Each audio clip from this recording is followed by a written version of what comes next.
I get up. Time is barely on our side. I don't wanna waste what's left. The storms we chase are leading us, and love is all we'll ever trust. Yeah, no, I don't wanna waste what's left. And on we'll go, through the wastelands, through the highways, till my shadow turns to sun rays. And on we'll go, through the wastelands, through the highways, and on we'll go.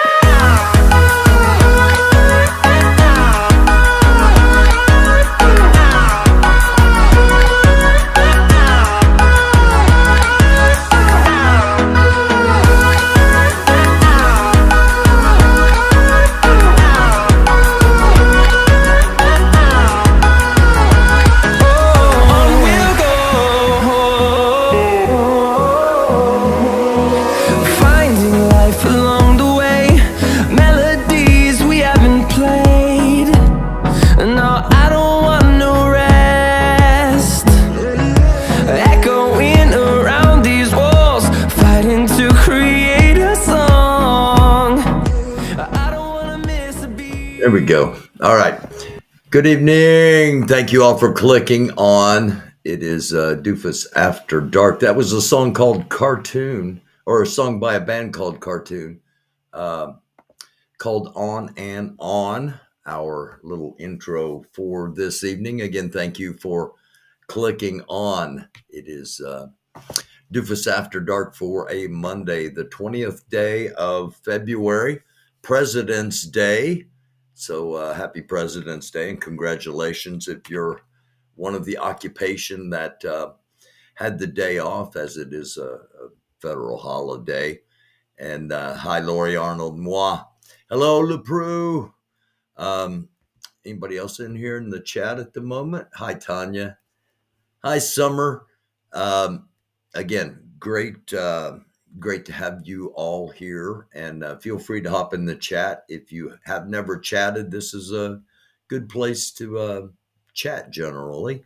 We got some news, and we've got Chris coming up. Those that have watched the program for a while know who Chris is.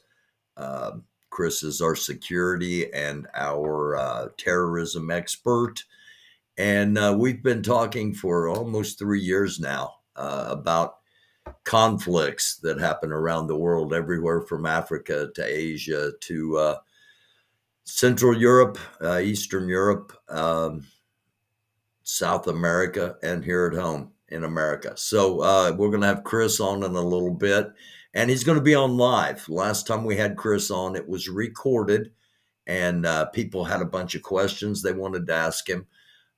We haven't had him on since then. It's been a couple of months, so we're going to have him back on tonight, and I'm really looking forward to it. Hello, Telescope. Hi, Love One Another. Noel's Gig. Hello. Thank you all again for clicking on. Greatly appreciated. And before we get to the news, one of the viewers sent something in that kind of tipped me to look at something, and we're going to take a look here. Of course, they're going to put a commercial up right when I'm getting ready to do this. We're going to take a look at. Why did it do that? There we go. This is Craft Caves, and it's in Springfield, Missouri. Underneath Springfield, Missouri, actually. And we're just going to take a little bit of a look at this, and then I'll tell you where you can find the rest of the video. And I'll tell you why we're looking at this. I don't know where I'm going.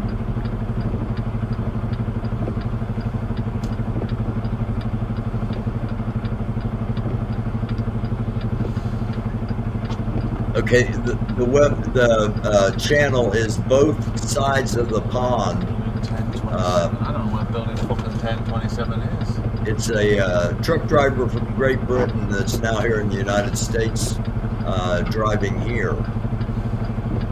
And he's about to take us Where the into the fuck am I supposed to be caves going? underneath Springfield, Missouri.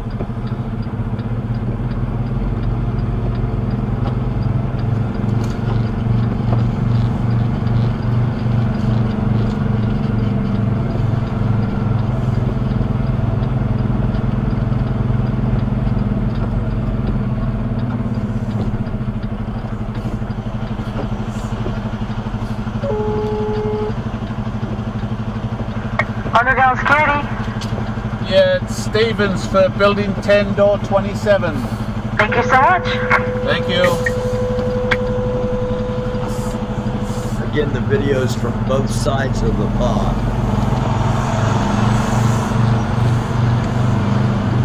Wow. In the caves, is he?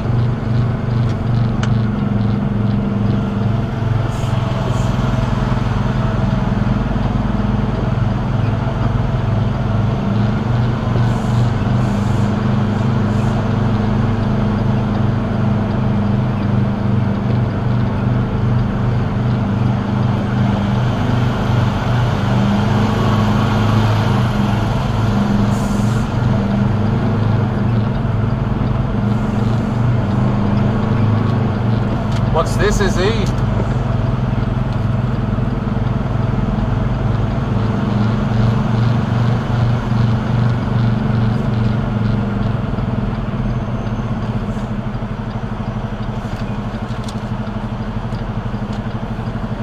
Lost satellite reception.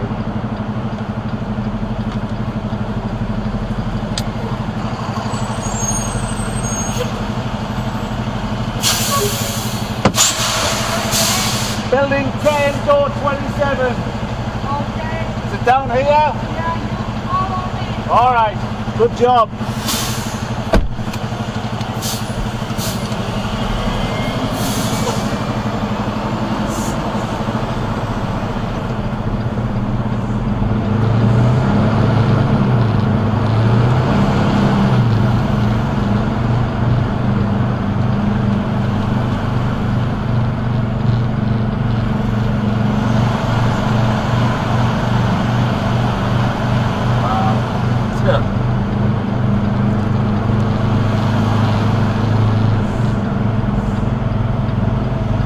This is pretty cool.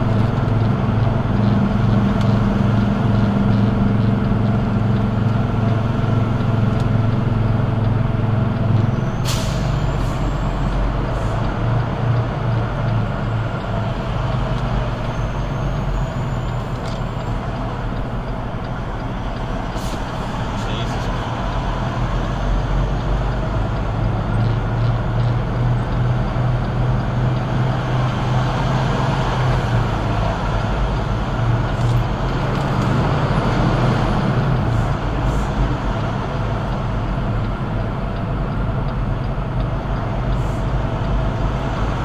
I'm going to pop it up here just a little bit. He gets lost, and here we go. For those just joining us, this is from both sides of the pond. We're starting out our episode with it tonight. A look at what's going on underneath Springfield, Missouri, known as the Craft Caves. Up to 1.5 billion pounds of cheese and other craft items supposedly stored in these caves at any one time. And here we go.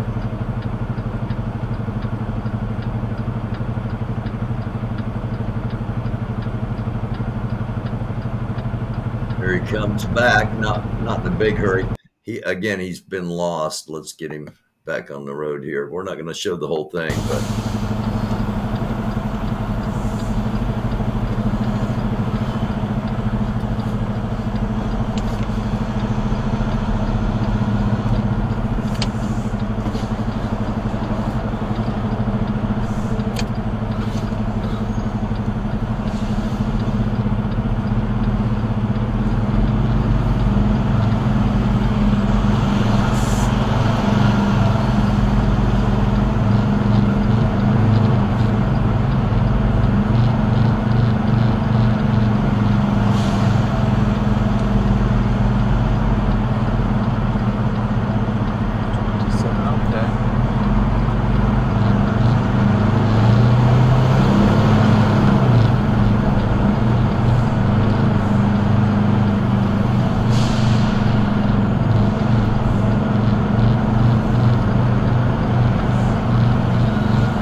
Okay. I find it fascinating. Kudos to those truckers. Kudos to truckers for moving those big things around anyway, but underground and a situation like that, just the fact of being underground kind of weirds me a little bit. But just the idea of manipulating those massive vehicles underground. I'm going to hop over here to the chat for just deep underground military basement. French Mustard also has facility there. Better be careful cutting the Lori Arnold. That's why I love Lori Arnold. What can you say? The couple of reasons I showed that to start tonight off. One of which was I was tipped off to that video or to that to what was going on by a viewer, and thank you. And just to give you something to think about, as we always do here. What's going on underground in other places? As somebody said, underground military bases. A lot of the dumbs have been taken out. Claustrophobic. Yeah, I went to Mammoth Cave when I was, I think, between my junior and senior year in high school, and there's a spot in Mammoth Cave when you take the tour. They set everybody down and they say, this is the closest to darkness as you'll ever experience. And they turn out all the lights, and there's a guy's got one match, and he said, this is as close to total darkness as you'll ever experience. And he drops the match down, steps on it, and it get really dark really fast. And that I got really claustrophobic really fast. And I found out another time about claustrophobia was being at the Rolling Stones concert at Indianapolis Motor Speedway, July 4th concert, 2015, I think it was. Got really claustrophobic there. Anyway. Maybe that's why it fascinates me so much that those truckers are moving around down there, and also it should serve to a reminder to all of us that there's a lot going on that we just simply don't know about. Hey, Sissy, thank you. Sissy and everybody that mods here, thank you all so much.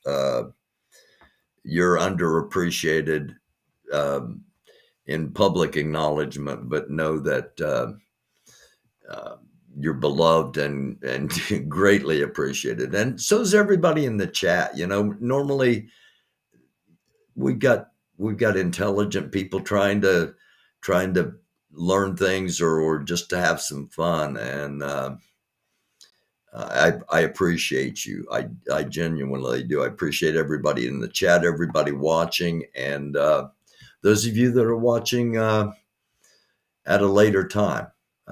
Thanks for clicking on. So let's get to the breaking news as we normally do starting out tonight. We got Chris coming up in a little bit, and looking forward to that. Our top stories, according to the New York Times, the headline is Biden visits Kyiv, Ukraine's capital, as air raid sirens sound. We will talk a little bit more on that coming up. BBC News headline, New Turkey earthquakes leave 3 dead and people trapped under rubble. We'll talk more about that. Los Angeles Times headline, husband of the LA bishop's housekeeper has been arrested in the slaying of the bishop, brutal slaying. Fox News, the DeSantis teams fire back at Eric Adams after he offers to teach the Florida governor about New York City values. NBC News, Alec Baldwin scores a win in the Rust shooting case. The district attorney has dropped the gun enhancement charge. And The Guardian, the Ohio train derailment reveals need for urgent reform, workers say. And I have to agree with them. Actually, I ran for Congress based upon, well, the first time I ran was because of the involvement in the Iraq War, and I didn't think we should be involved in Iraq at all. But the later times, it was because the Ohio River bordered a major portion of the district that I would have represented. And at that time, the Ohio River, and still, the Ohio River is the most polluted waterway in the United States. That has been exacerbated by what has been happening in East Palestine, Ohio. And that's why we go to the map. East Palestine, Ohio, the Pennsylvania and Ohio border. This is where the chemical train derailment happened. And the effects are still being felt and will continue to be felt for a very long time to come. I know this because when I was a kid, there was a train derailment with chemicals within 2 miles of where I lived. It happened on a New Year's Eve. And it was immortalized in a song called The Great Dunreath Train Accident by Shady Stevens and the Shade Trees. And it killed, the chemicals got into streams, and I'm sure it impacted a lot of people in that area. We were evacuated within a couple of hours of it happening, and had to stay away for quite some time. Same thing is going on in East Palestine, Ohio. As again, right here's the Pennsylvania Ohio border, so it is far eastern Ohio. And the reason I bring it up is in case you're not familiar with it, you should be. But you see where it happened, okay? And check the waterways. These chemicals are going to be in the waterways, not only up here, but they are eventually going to get into the waterways of, right, here's the dot of where we were, East Palestine. And as you can see, here's the Ohio River flowing down the border of Ohio, down the border of Indiana. Stop it. Down the border of Indiana to the Mississippi. And these chemicals are just going to once they get in the water, they travel a whole lot faster than they do on ground. I mean, it's just, and we haven't cared. And we have dismantled many of our protections, our food supply, our water supply. We have taken the teeth away, declawed, whatever terms you want to use, for a lot of the entities that have been put in place for our own best interest. And many times we're not even aware of it. All right, let's hop over to the Twitter bookmarks real quick. I don't have... come on. There we go. All right, hop over. What is up with this?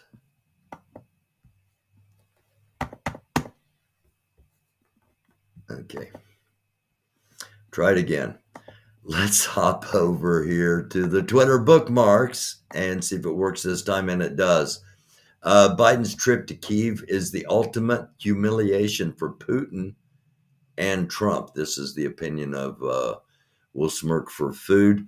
The article comes from the Daily Beast. Biden's trip to Kyiv is the ultimate humiliation for Putin and Trump. Biden joined a great history of American presidents standing up to Russian aggression, and significantly broke from the shameful actions of his predecessor. the ultimate troll job. Putin has a speech coming up. It was supposed to be tomorrow. I'm hearing rumblings that it's been delayed. He was going to give a speech and basically tell the Russian people how incredibly successful the troops were and he was, and that this was almost over. And then Biden shows up and kind of trolls him. And we're, United States is also getting trolled by North Korea. And we'll talk about that with Chris coming up here in a few minutes. As we talked about a second, actually, this is a third or fourth earthquake that has hit this same area near the Turkish-Syrian border.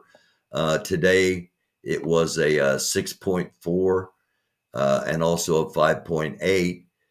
And we got some overhead drone footage from Bayraktar 2B2 UAV. This is from the Turkish General Directorate of Security. And just to give you kind of an idea for those that don't know, as far as earthquakes go, if you've got a magnitude 5 earthquake and it goes, and you have a magnitude 6 earthquake, it's about 36 times higher power, I guess is the best way, more massive, 36 times more massive shaking and destruction. But if you go from a 5 to a 7, it's like 1,000 times more powerful. So as the numbers climb, you can just imagine the potential devastation that comes with it. And as we've talked about, solar activity, weakening magnetic fields, we're just going to see more and more of this. This gives you an idea. This is your swimming pool. Let's run it back to the very start. And you can see the impact that this earthquake here, the impact that this earthquake has on the swimming pool. And just imagine a massive earthquake and the impact it would have on the oceans in a similar situation, magnified.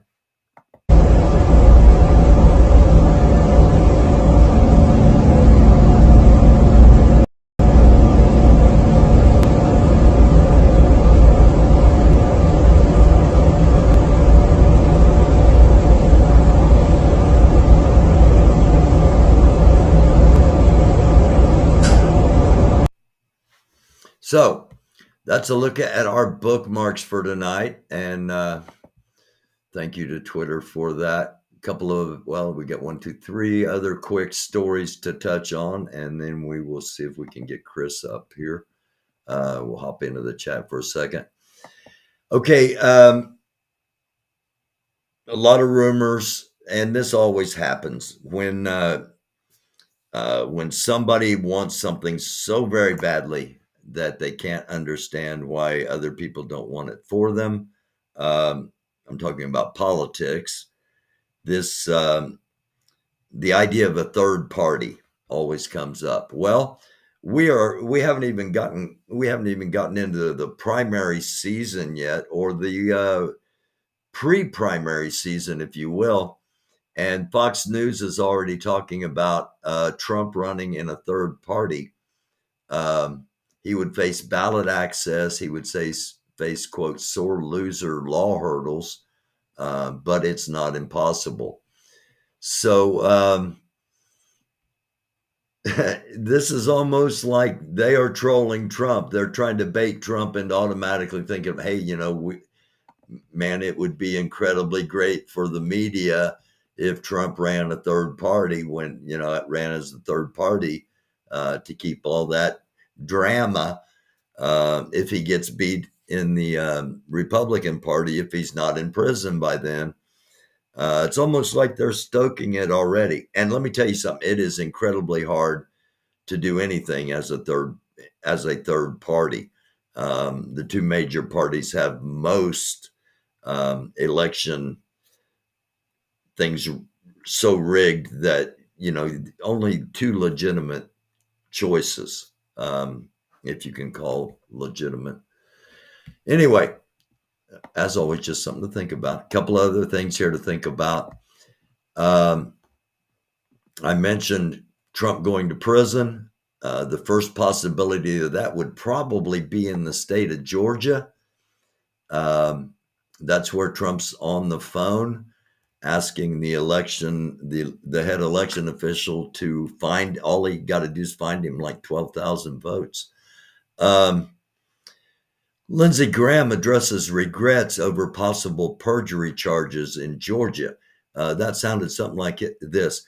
I'm really sorry for what I said when I was in Georgia about your elections, and I hope you don't put me in prison with Mr. Trump. So that's Lindsey Graham. These guys are going to get in some trouble, possibly. I don't know. We'll see. One final thing on the Russian state TV has not taken kindly to the United States president showing up in Kyiv. And they say that the U.S. has declared war after comments on Crimea. Basically, the United States said, they have no problem with Ukraine taking back Crimea. And according to the Russian state TV, that's a declaration of war. So, consider, take that with a grain of salt. Consider that Tucker Carlson saying, United States should declare war. That's probably pretty close to the same effect. All right, let me jump over here to the chat real quick and see what's going on. ACB says still doesn't compare to quid pro Joe over the firing of the Ukraine prosecutor. Okay, I don't know if that's directed at me or who. Hi, Lisa Hurley. Thank you again for being on here last night. If you missed it last night, we had ladies panel. Had some connection problems from one of the platforms. Everything's flowing really smooth tonight, but we're going to do that again next Sunday night at 9:00. We'll have ladies only panel. The big hurdle for a Trump conviction would be a juror or jurors too afraid to vote guilty. Something to think about, Max. Yes, Sissy, prayers for Jimmy Carter, President Jimmy Carter. As I've said a few times, I've been blessed to do a lot of things, and I've got to meet every living president except Donald Trump, and that includes Jimmy Carter. Campaigned with him, and great man. I got the great man. He's going into hospice care, end of life care, for those that don't know. And he will be an inspiration for a lot of people for a lot of time to come. I got to campaign with Senator John Glenn from Ohio. Yeah. Anyway, I see hearts for Cunning. Hi, Sandy Foster. I'm assuming Cunning's in here. Hi, Cunningston. Hi, GA. Those ladies will be on tomorrow night. We'll talk some 1776 stuff tomorrow night, probably. See what's going on there. If not, we'll have some other things to talk about. Mavis Rose, President Carter's a great humanitarian. Absolutely. Regardless of what you think politically.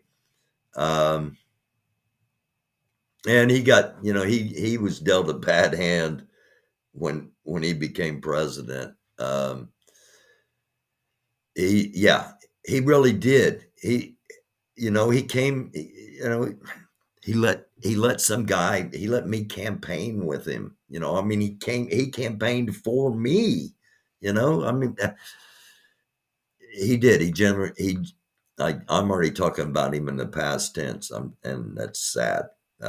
But at the same time, we kind of already know what's coming. It's just a matter of when. And again, he's going to inspire. He'll be an inspiration for a lot of people, and be missed.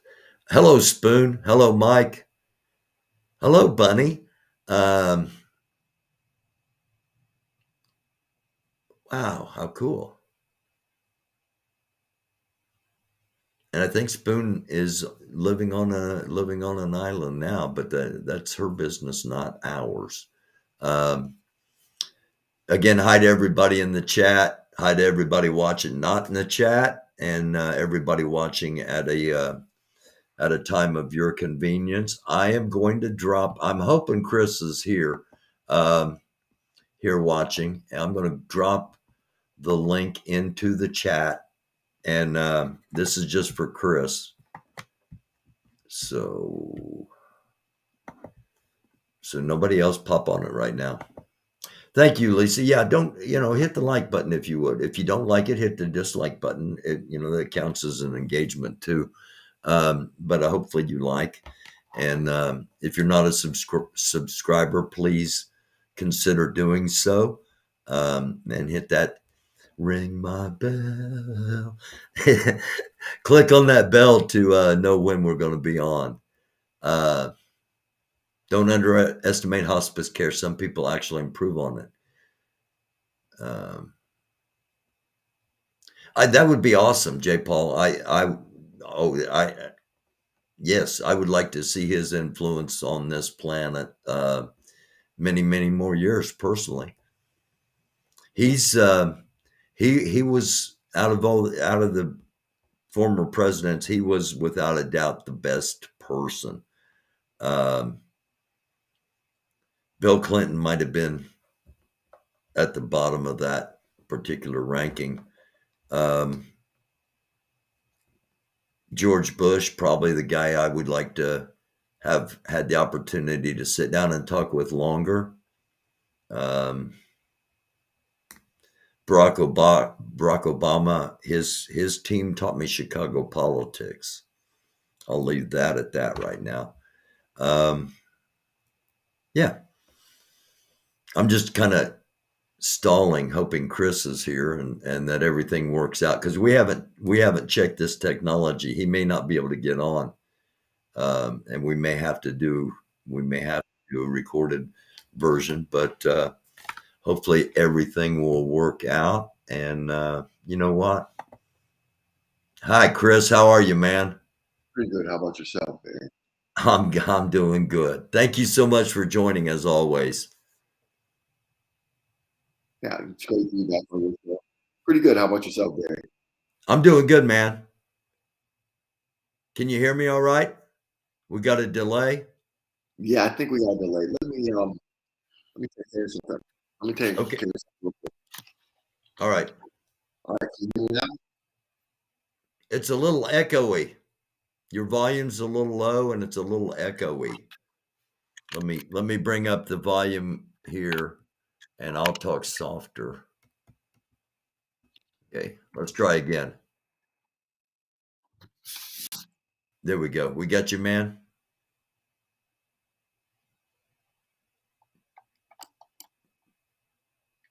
All right, can you hear me now? Got you, dude. How's it going with you? Everything's going all right, Barry. How are things going with you? They're going as good as can be expected, man. Thanks for asking. I know the last time we touched base, you're working on some stuff that that you've been focused on. What are you thinking about everything going on in the world? What do you think about Trump? What do you think about Biden showing up in Kyiv? When Biden went to Kyiv, I think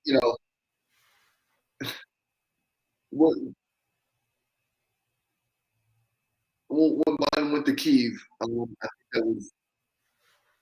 I thought that was a pretty good move on his part. Just to really see what was going on over there, and to see where our money's actually going, if it's going anywhere. Do you think he can really get that accountability? Because I No. know there are a lot of people in the country that want to know the money's going where it's supposed to be going. Right. That's just a big open fund, and it's just an open hole. Yeah, I know, and I kind of It's knew the it's a answer. grab bag, right? Yeah, yeah. And there's no accountability for that money whatsoever. So who knows where that money's really going? And we've talked about this for the past 2 years. In every conflict, it's a matter of, yeah, we're pouring money in, but where's that money actually going? So to me, that money's going a lot of people's pockets. I mean, that's just common sense. If there's no Yeah. accountability, and you can, how much money have they gotten so far from us? Billions and billions of dollars. Yeah, I think he committed another 500 million when he was over there today or Right. yesterday. So I mean, they're getting billions and billions of dollars, and everyone can like put their hands in that pot. Everyone's getting rich off of it. And that's the bottom line. And who knows where that money's really going. And Right. our hope has to be that enough of that money is going where it's supposed to be going to perpetuate the idea that we're providing the money so that we don't have to provide the bodies and troops, right? Well, that's what's supposed to happen, right?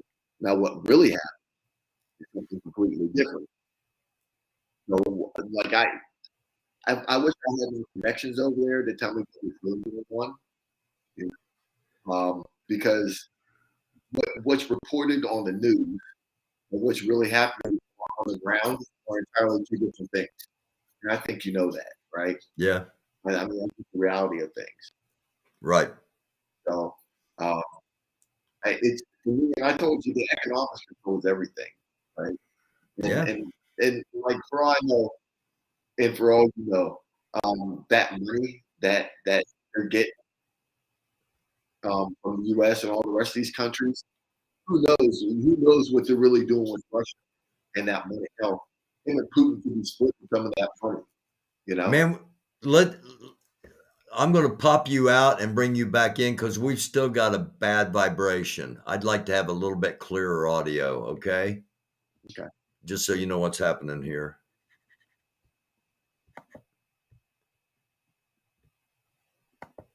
Okay, let's try it again. Very good now. We're still getting an echo some reason. It's on. Do you have two windows open? Do you have like, is there a YouTube window open that? Hang on. Is this any better? Yeah, that's a little better. Okay. There we go. Yeah, your voice was coming through choppy. It sounds a lot better now. Okay. Good. Okay, so we just have to hope we know where the money's going, or Right. enough of the money's getting to where we want it to go. Exactly. And I'm hoping that military aid, should be going to those troops, right? The Ukrainian troops, Right. to defeat the Russians. But like I said, a lot of times, and that whole instability thing, I told you that brings a whole lot of money to those countries, a whole lot of money. So you can take that, for example, right, and take a look at some of these other countries, like on the continent of Africa, that have instability issues, like Ukraine does, and they get tons and tons of money from the international community. And sometimes for poor countries, instability is good for the economy. No, I'm very serious. I know you are. I know you are. I know So it's just it's just sometimes in some of these poorer countries you need a boogeyman to justify them obtaining those funds, and it's really to boost their economy, the gross national economy for the economy. That's how things really work. And not that there aren't legitimate boogeymen in the African continent. You know, you got Boko Haram, and you got some serious boogeymen on the African continent. But what you're saying is there are some there are some countries that turn over their governments like every 2 or 3 years and keep the instability there as a way of economic benefit. Exactly, because those countries really don't generate any money, right? Yeah. So if you create a boogeyman and then the international community starts dumping money into, you know, your government, you want to keep that boogeyman there because there's a lot more you can do with that money for your country. Does that make sense? Yeah, and for those that don't know, touch on the involvement of China and Russia on the African continent. Okay.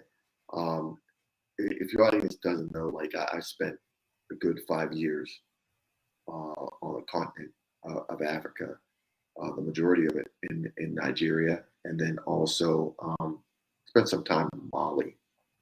And the whole thing right now is China has been there for some time, okay?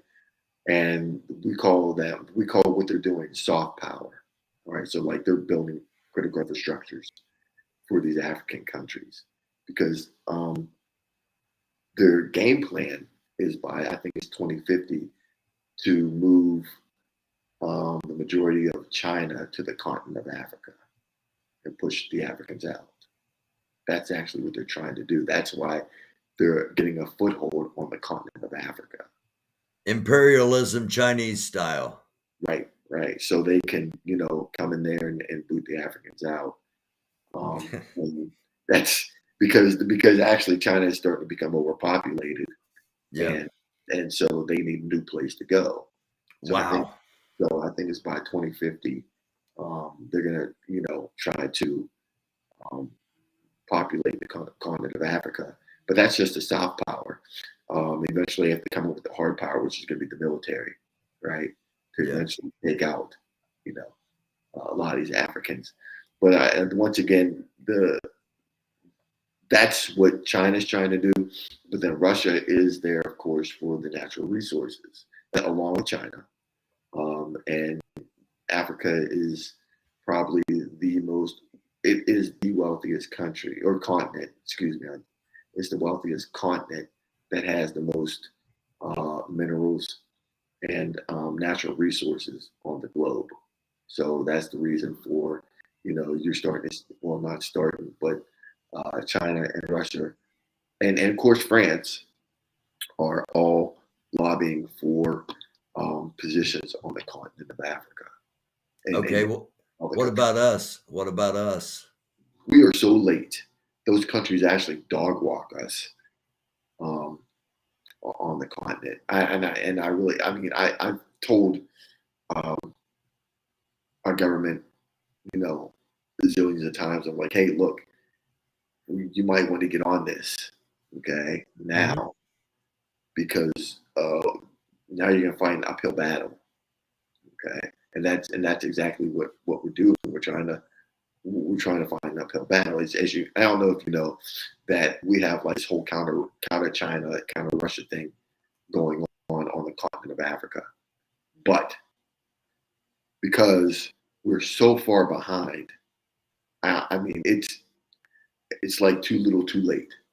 You see what I'm saying? Yeah. Once China and Russia have established a good foothold in those countries, it's kind of hard to get them out. You see? Yeah. It's going to be hard for us to get in. So, this stuff should have been done a long, long time ago. It really should have been. And France is learning that Russia is serious, in that Russia has come and taken away some what has traditionally been French influenced areas. Right. Well, I think as you can see in Mali, what's happened, Mm-hmm. right, and also Burkina Faso. Mm-hmm. that the French are being kicked out. And a lot of actually European countries are actually being removed from Mali because it was like the whole UN thing, and so you had like groups from the European Union over there, and France is pretty much telling, hey, you know what, you got to go. You know, you're not going to get these natural resources. And I told you this before. Right. It was a guise, you know, to get the natural resources, but they used counterterrorism as as a cover for action, right? To get the natural resources. And so, go ahead. And connecting the dots, if we will, France has a beef with Russia over Africa. And when Russia comes into Ukraine, France has a chance to get even or to exacerbate that beef with Russia by by tying France has a chance to go after Russia for what Russia has done to France and Africa in Eastern Europe. France is going to be a fairly solid country in the corner of Ukraine because of these other geopolitical beefs. Is that something that's fair to speculate? Well, all right. So what I do know about France, they're not very good.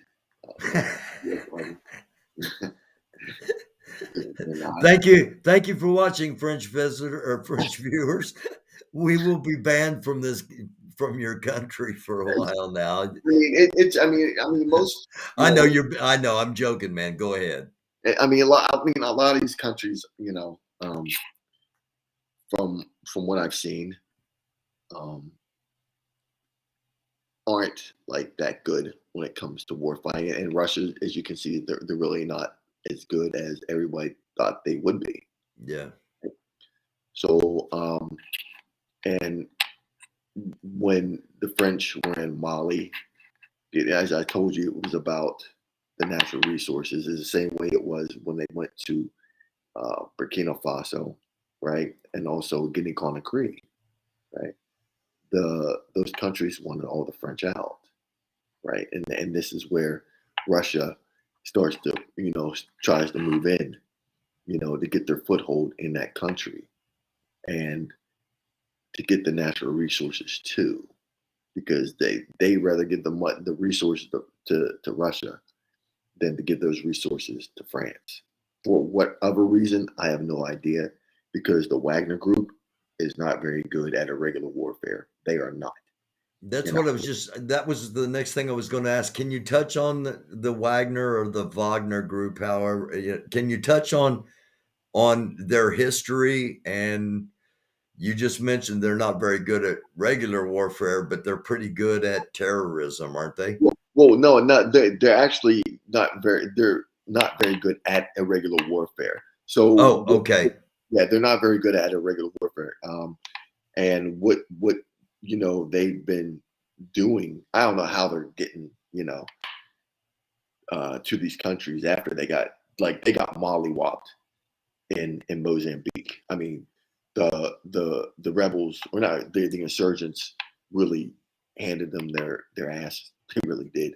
Mm-hmm. And I don't know how they got from there over to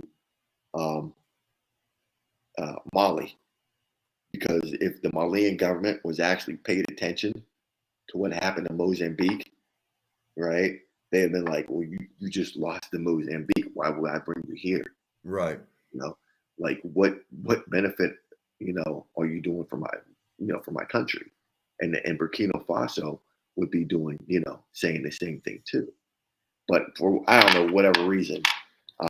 Probably money. They were probably, they were probably getting a kickback for a portion of what the government was paying was coming back to the two leaders. Right. So, whatever the reason be, they're not very good at irregular warfare.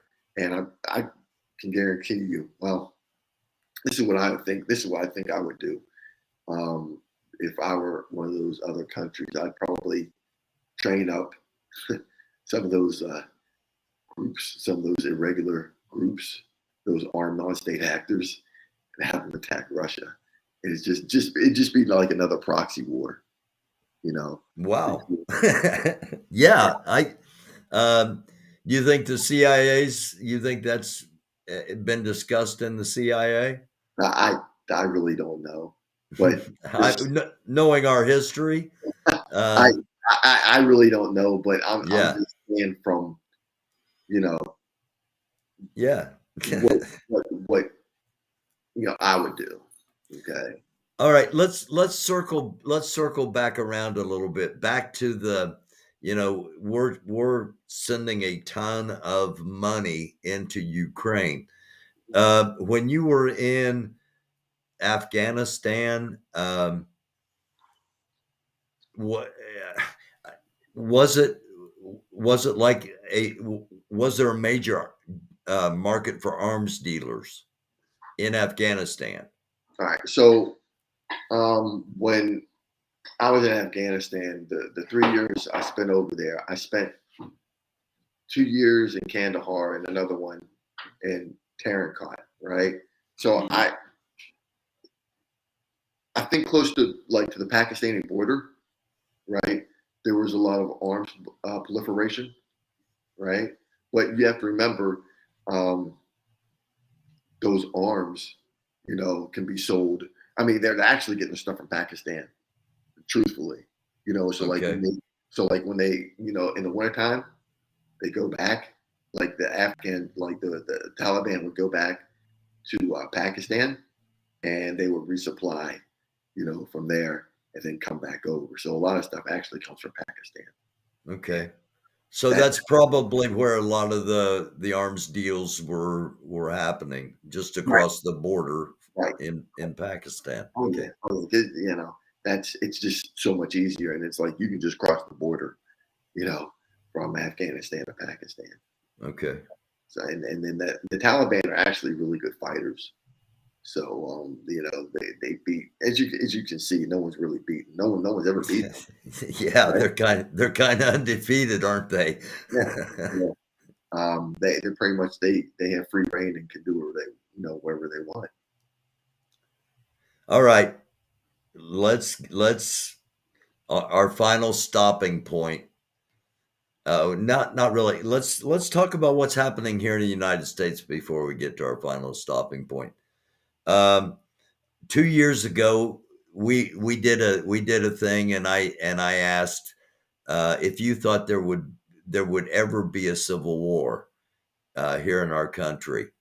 And at that time, it was kind of a ludicrous question, but at the same time, we just had J6. Where are you at now? Do you think battle lines are being drawn in our country, or do you think we will, as we have so often, eventually put things behind us and move forward? No, I really believe, if they try to indict Trump, or if they do indict Trump, he's gonna, put the I'm rally, afraid of that too. Yeah. put the rally cry out, and game on. So I Ooh. think that's one of the big things that and I mean he came out and said that anyway.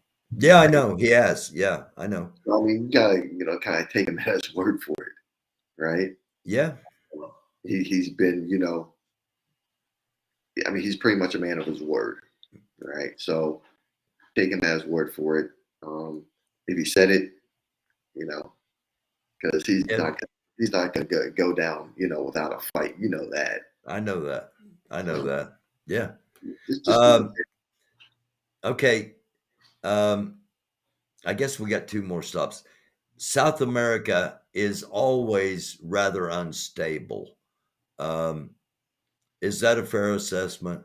well, it depends the country, right? So I lived in Brazil for a good 10 years, right? Hmm. Brazil is actually a very stable country, all right? Brazil's like their economy, the critical infrastructure. It's a great place, I'm gonna tell you that right now. It's a great place. Okay. Venezuela, is not a stable country. Colombia, yeah, yes and no. Chile, I'm not too sure about. Peru and Argentina, I couldn't begin to tell you. But I do know the biggest country in South America is Brazil, and it's actually a very stable country. If I was going to live in any other place outside the United States, it'd be Brazil. Okay. What's the relationship between Brazil and the United States like? All right, so right now we have I guess, a pretty good relationship. But as you know, I think Brazil is trying to join BRICS. Are you aware of that? Yeah. So if they try, that's the B in BRICS, right? I don't know if that's the B in BRICS, but I think that's what they're actually trying to do is become part of BRICS. And if that happens, then it changes our relationship standing. Yeah, and a lot of these other countries, like, man, BRICS is going to be big. For those that don't know, it's Brazil, Russia, India, China, and South Africa. And South Africa. So that would be a massive alliance. Right, and then possibly Saudi Arabia as well. Right? True. Yeah. So, as far as oil is concerned, we're not getting any more. They're gonna wipe us out, right? Yeah, they'd have all the oil. Yeah. That conglomerate, or that whatever you would call it, and plus they would be on all continents. Right. Exactly. And as I said before, I think a lot of times we play checkers, or Russia and China, or actually playing chess. Yeah. We're checker players all day long. Yeah, we tend to react instead, or we tend to respond instead of actually reacting. Yeah. So I'm like, and I mean, a lot of people aren't seeing this, but to me it's clear as day. What's going on. But a lot of people don't see it, and I'm just like, man, they're like really pushing the United States out of the way. They're sure seems like it, doesn't it? Or attempting to. It's like they're giving us the stiff arm, and there's no whole lot we can do. So I mean, go ahead. Let's hop over then to China and North Korea. Right. How serious should we be looking at conflict between us and either one or both of those countries? I think last time we spoke, I'm not sure if we spoke too much on North Korea, but they've been launching missiles, right? Yeah. And that needs to be stopped. Yeah. Somebody needs to, draw the line, whether Japan or whoever, they need to draw the line and be like, hey, look, you're not going to do that. You're not going to keep doing this. There need to be consequences for your actions. And China going to war with Taiwan. And I think I told you about this before, that it's just another way for them to keep hurting us economically. Mm-hmm. We can't keep putting money into Ukraine, and then if China attacks Taiwan, then we have to dump money into Taiwan. It's just there's no way in the world we could ever sustain that. It's not possible. So if you want to hurt us economically, that's a good go way. To war and attack Taiwan is going to hurt us economically. Right, exactly. I mean, big time, because we're not going to get stuff from China anymore, for one thing. No. Oh no, that's everything. I mean, it's now stopped. It's blocked. Right. So where are we going to get all that stuff from? Yeah. All right, let's go to the heart, as I always view it. Let's talk about Israel. All right. So as you know, the Israelis bombed Iran. Damascus. They hit Iran. They hit Damascus. You know, Yeah. and I think Russia is still kind of like pissed off because they told me, you know what, with this whole Ukraine thing, Israel said, hey, no, we're gonna support Ukraine. Russia's like, oh no, you're not gonna do that, blah blah blah blah blah. And then with Iran giving Russia the drones, they're like, okay, well, we're gonna retaliate against that, and that's where you see us. I think it was us, along with some other groups that hit Iran over that stuff. Right. I really don't think it had anything to do with the nuclear weapons, but I think it really had something to do with the drones. Okay. I just don't know how they're gonna defeat, that nuclear weapon system. Get rid of those nuclear weapons. How are they gonna do it? So, but is Netanyahu going to try? Are they going to? Oh no, definitely. He'll really do it. Yeah, that's what I'm thinking. Yeah, there's no doubt in my mind that he would actually he'll bomb them. There's no ands or buts about that. He'll bomb them. And he's not going to be asking our permission to do it like They'll would have been done in the past. It's like, we'll let you know after we've done it, maybe. Right. It'll be a unilateral strike, and that'll be it. But then Russia's going to come back and they're going to, Russia, Syria, Lebanon, and whoever else will team up. Egypt, probably Egypt. They'll attack Israel. So yeah, and they'll attack Israel, and then we're looking at putting money into Taiwan, into Ukraine, into the Middle East. We can end up devastated economically as a country, and most of our citizens aren't even going to be aware of how it happened, and that's without getting involved in the conflicts. And that's the biggest thing is how these things actually occur, and how we always want to put our foot into things. Yeah. Knowing that there's no way in the world we can sustain what's actually getting ready to occur.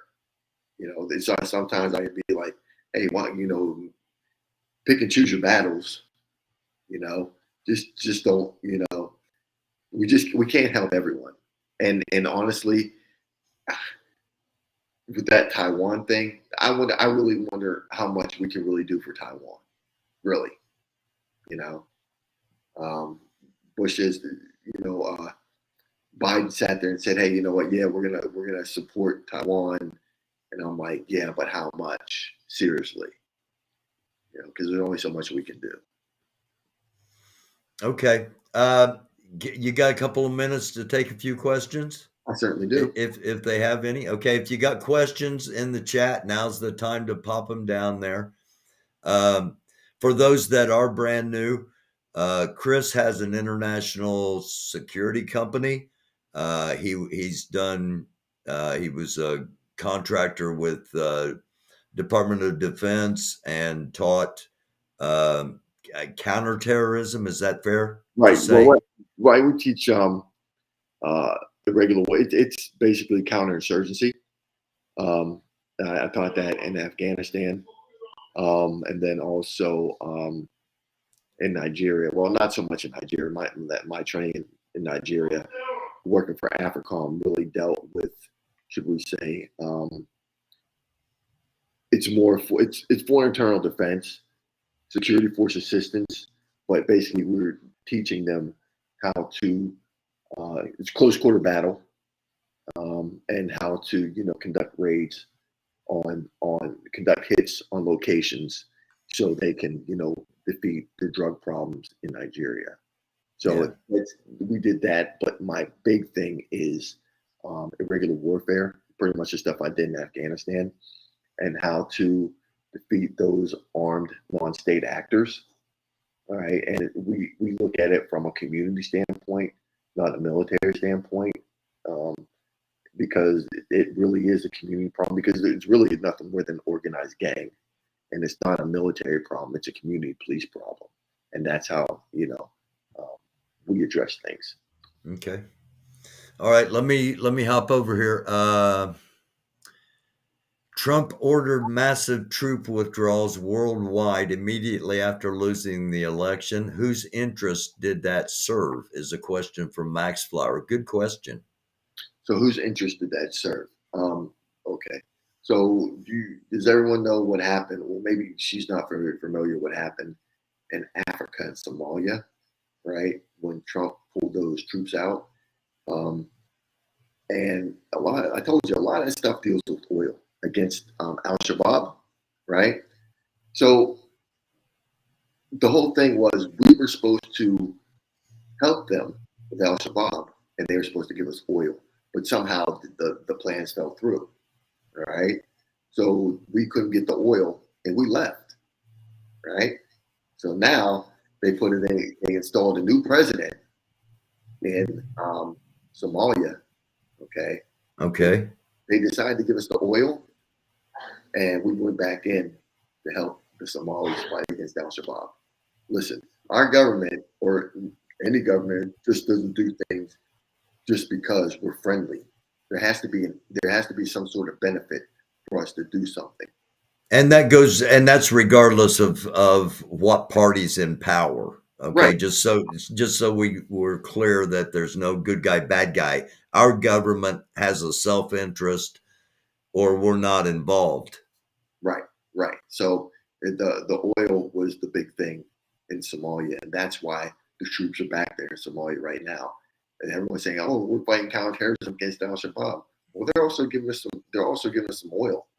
So yes, we're gonna help you out. Okay. All right. Okay, Nathan, what's the question?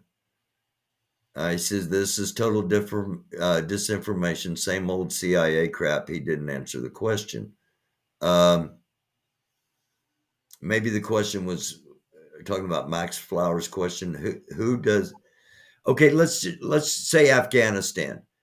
Who benefited from Trump saying we're going to get the troops out of Afghanistan? This was before he had lost the election. So who benefited? The Taliban did. That's who okay. benefited off of it. All right. Because it was a 21 year war.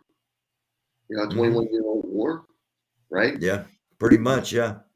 How long? I mean, do we really think we're going to be? It took us 21 years to find out. We're not going to beat them. Right? We're slow learners. Right? Nathan Brown asks, would Russia stop with Ukraine? That I don't know, because I'm thinking if they really wanted to pursue some other countries, they would have done so already.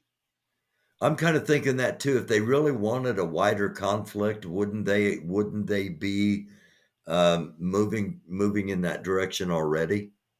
And that's my thought. That they should have hit at least Poland or some other countries, some other NATO countries that were willing to assist, Ukraine, but they haven't done any of that stuff yet. So yeah. Let's see. They have already telegraphed their intention to not stop with Ukraine. Yes, Max Flower, they have. But at the same time, there's a lot of disinformation that comes out,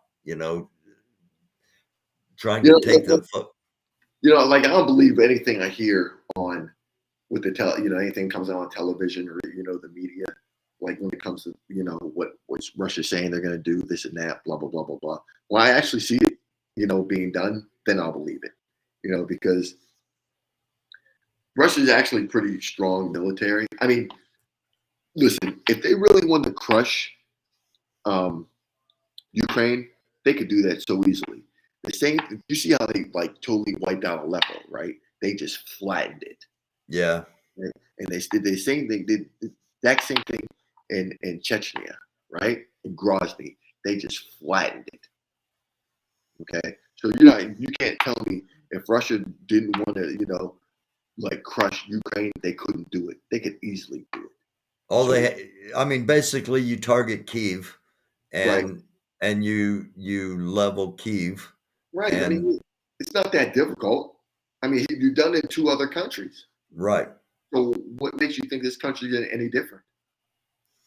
So why aren't they doing that, Chris? I couldn't even begin to tell you. I don't know if they're trying to drain I don't know if they're trying to drain Ukraine or the United States or these or all the rest of these countries helping Ukraine, but to me it doesn't make a whole lot of sense. They're obviously waiting to do something.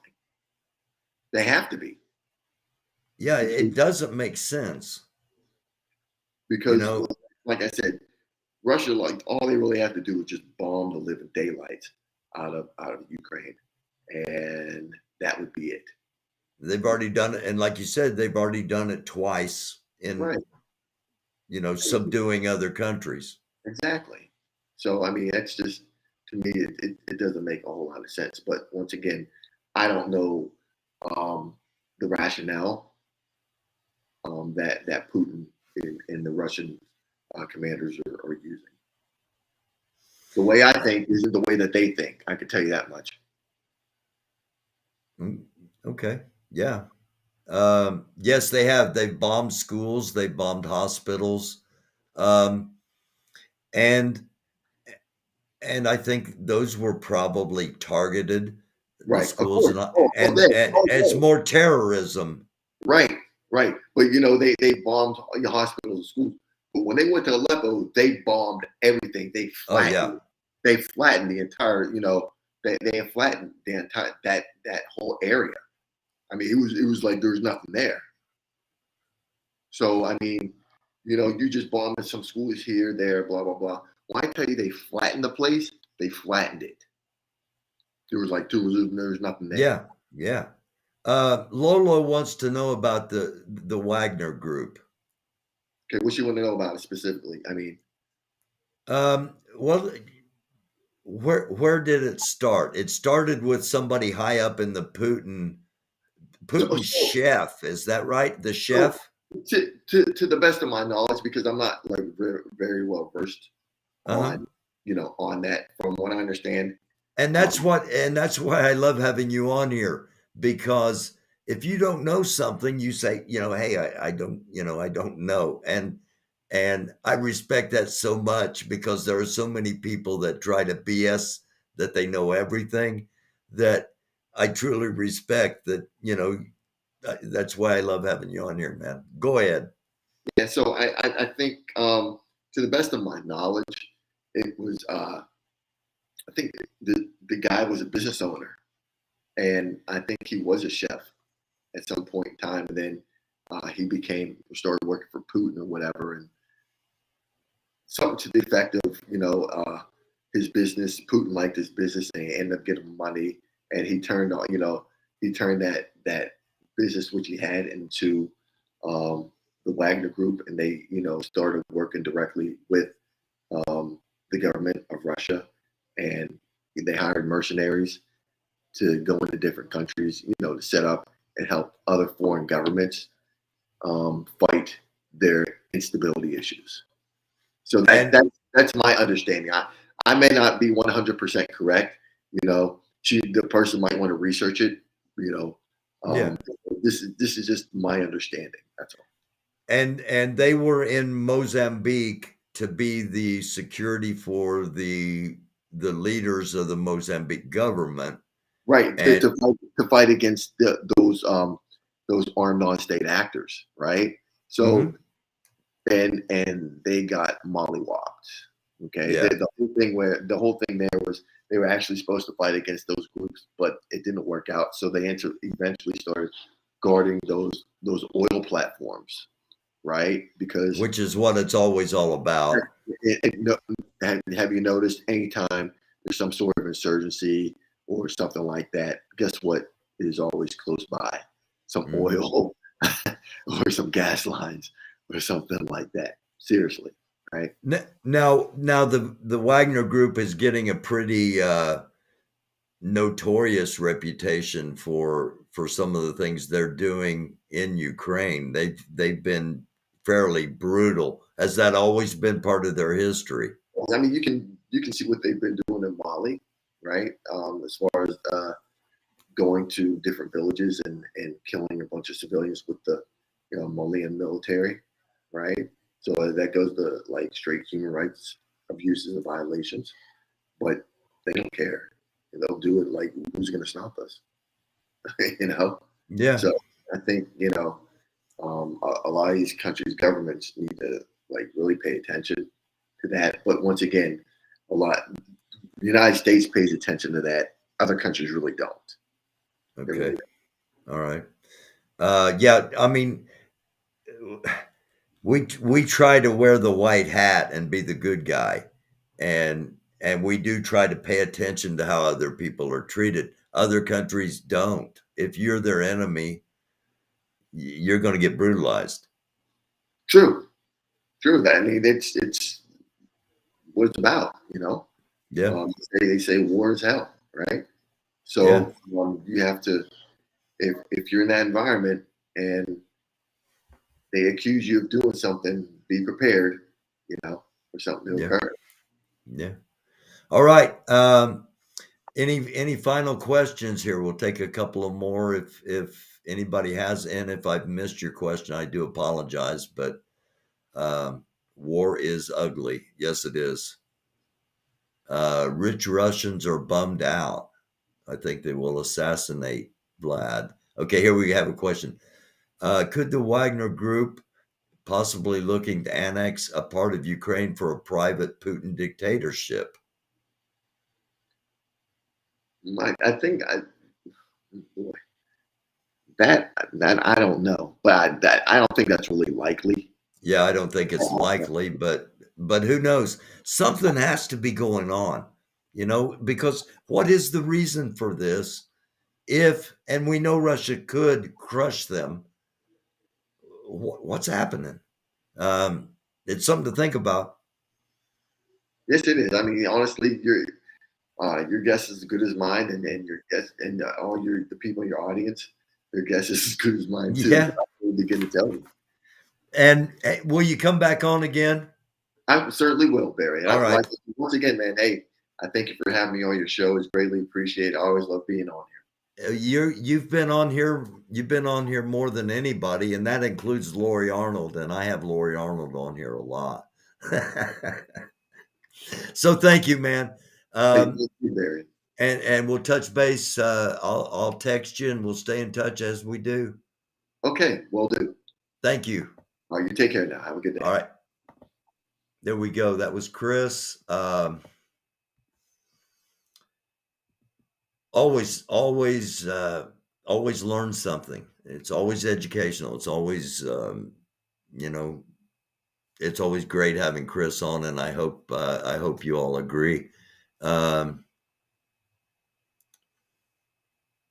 Okay, I'm not sure what's happening over in the Russia elite shadow army Wagner Group is edging into complete collapse. Yeah, I know, Nathan, I know they have suffered a lot of casualties, but evidently they're paying good money, and they're not picky about who they put in their uniforms. Thank you, Lynn. I hope it was interesting. And again, thank you all. We'll be back tomorrow night. And Georgia and Cunning will be with us. Always a good time when they're with us. Wednesday, I haven't got it. I haven't got it confirmed yet whether Corinne is going to be on or not. I'm hoping Wednesday we'll have Corinne on. I'll let you know for sure tomorrow night. If not, we'll have her on soon, because she's a fascinating fascinating character, and I'd like to hear her story.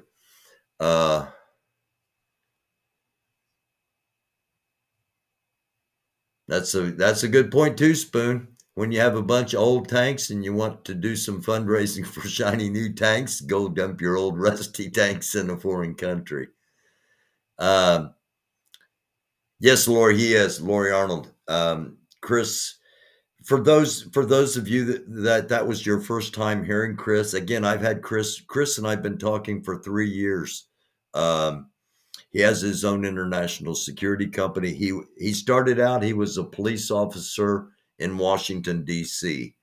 Then he went into the armed forces and special forces, and he got training by the Mossad in Israel, and then eventually went back to Israel to train Mossad. As you heard, he did tours with the Department of Defense, and he's incredibly well connected with things that are going on, and incredibly intelligent, and always a good guest, in my opinion. And we have him on every couple of months, and if something breaks big time, we'll get together and be on, as we were when all this was starting about a year ago. We were talking quite often about whether Russia would indeed invade, and I was doing a live broadcast, and we had footage relatively quickly of the first shots of the Russian invasion of Ukraine. No, Lori, I will guarantee you that Corinne will not sing the song for us. And I'll say thankfully, because it gets stuck in my head too easy. That song just is an ear bug, and which is a sign that it's a well done song. But no, I don't think she'll sing for us. Nice to be with adults who can agree to disagree without cussing and yelling. Yes, it's always good to do that, Lori, and it needs to be done more often. And hopefully this is one of the places where, we can have some adult conversations, and not always be in agreement, but always have, if nothing else, the respect of humanity. We can always be humane towards each other, and just have a little bit of respect. And a little bit of respect goes a long way, especially in a time when respect is a short commodity. So I thank you all again for watching. We'll be back tomorrow night at 9:00. We'll be here Wednesday at 9 and Thursday at 9, and then we'll be back on Sunday night at 9 with the ladies panel. I'm not sure who else are going to be in that yet. I've invited some people and haven't heard back whether they're going to do it or not. Yankee Doodle Dandy's another earworm song. We have 140 A-10 warthogs in Arizona barnyard. Time to let Ukraine have them. Absolutely, Thomas. I totally agree. Those are badass planes. Anybody that, if you're not familiar, do a little research on the A-10 warthog. And they're known as tank killers. So they would greatly help the Ukrainian position, in my opinion. And if they're just sitting out there rusting away, why not let them have them? I don't actually agree to disagree when it comes to fact. That's fair. Yeah, it's okay, Max. Yeah, I get that. Yeah, and that's a just statement. And in situations like that, it's okay, to do things the way you do, because I've interacted with Max Flower for a long time. She very rarely loses her temper to anybody. If she sees childish nonsense, she just leaves. So, I respect the way she handles things too. And I respect all of you. And I greatly appreciate you. I greatly appreciate you being here in the chat. Greatly appreciate you watching not in the chat. And I greatly appreciate you watching the next morning. So, good morning, good afternoon, good night, wherever you happen to be watching at your convenience. I thank you for taking the time to do so. And I try to keep most of it under 2 hours because I respect your time and I respect you giving me your time watching this. And again, I'm thankful. If you'd like to help support the show, $ American Doofus is the Cash App. If you want to contact me, americandufus at gmail.com. And we will be here tomorrow night at 9. Namaste. Shalom. Shalom. Assalamu alaikum. Blessings from the Most High in the name of His Son, Christ Jesus, with the Holy Spirit. And if you're not a spiritual person at all, positive vibrations, because vibrations are real, whether you feel them or not. If you don't feel them, maybe you should try to get in tune. Positive vibrations, much love, and of course, peace. We'll see you tomorrow night at 9, if not before. This has been Doofus After Dark on the American Doofus channel. It's a dark world. Try to be a light. See ya.